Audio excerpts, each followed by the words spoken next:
we'll come to you after that. Go ahead. Jon, obviously a long day for your attack. Any injuries or is everyone okay? Oh, I think there's, obviously Ben has hurt himself on the field today. He didn't bowl full pace at the back end of the day. I think our medical guys will just assess him overnight and see how he is. Other than that, the guys are okay. Jon, if you had to just mark your bowlers today, especially Robinson and Wood, there were moments where they looked really good, but they also at some points, do you think they could have bowled a little fuller, just if you could just mark that? I think overall there was some really good stuff. The guys did there was some really positive stuff came out today. We showed that we can take wickets. Yeah, I think if you're being critical, you'd probably say that we could be a lot more consistent over the course of the day. And there was periods where the Australians got on top of us. We're obviously frustrated to miss some opportunities that were out there today. However, I thought the guys showed a lot of heart, a lot of courage, and a lot of passion playing for the country to keep going as well as they did throughout the day. They kept coming. You saw Mark Wood there and Chris Roach charging in with the second new ball, and they kept coming hard all the way through. So I thought there was a lot of positive stuff out there today. Especially Ollie Robinson's been a lot of hype around him and see how he goes in these conditions. Do you think he just came in and really started getting what he had to do? Yeah, I thought he bowled really well. I thought he threatened all the way through. Every time he got the ball in his hand, he looked a threat, and I think the Australian batsman found him hard to play.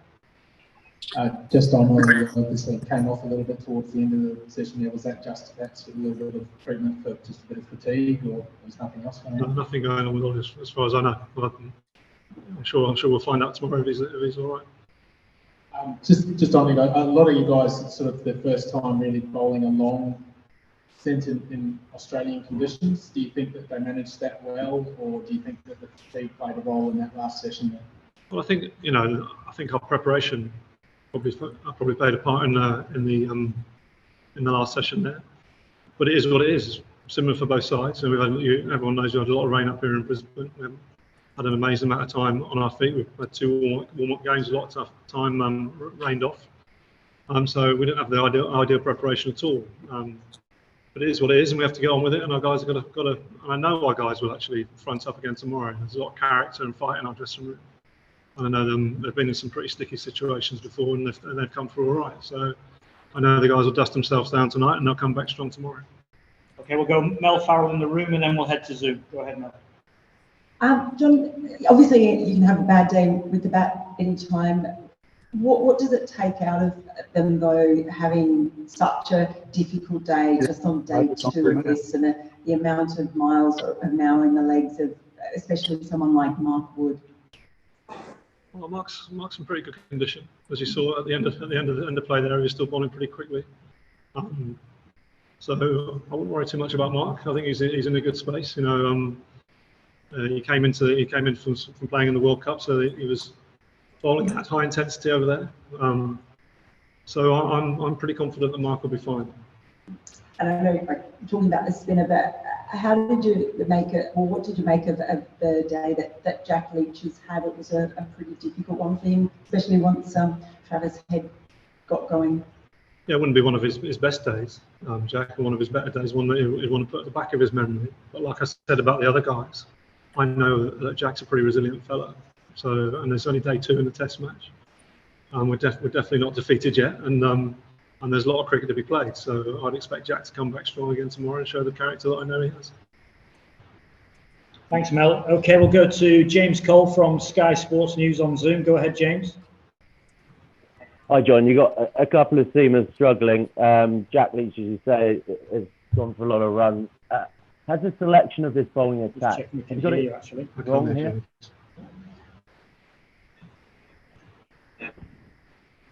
Can you repeat the question, James? The volume was down here. Sorry about that.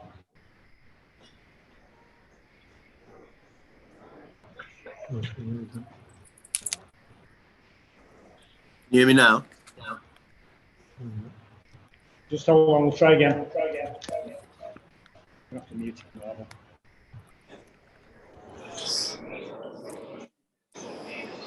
Can you hear me now?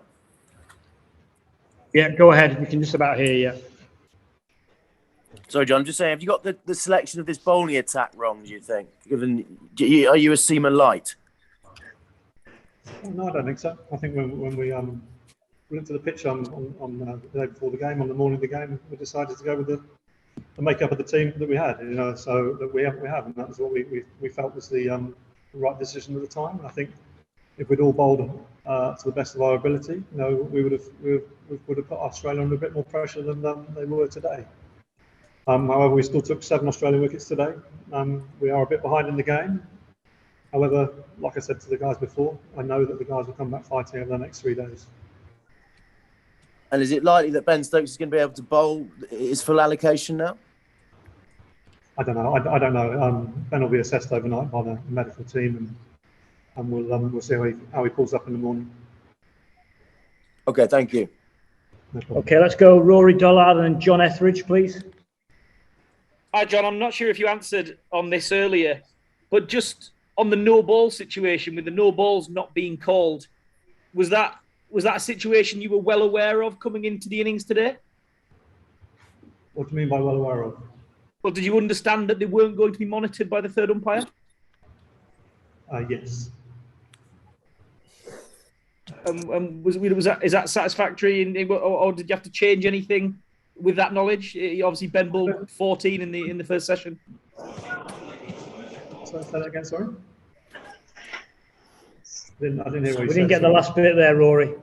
I'm saying, does that make life difficult when you're used to being called by the third umpire?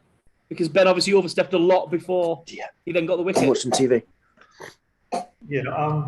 What a fast bowler needs is some sort of understanding of where his feet are, because obviously you can't see your own feet. So if the umpires are watching the line, then after the first ball, that's Ben's first ball on this ground for I think probably 8 years. And we don't have like in England we have bowl throughs in the morning, and you don't have them here in Australia. You don't bowl through on the square.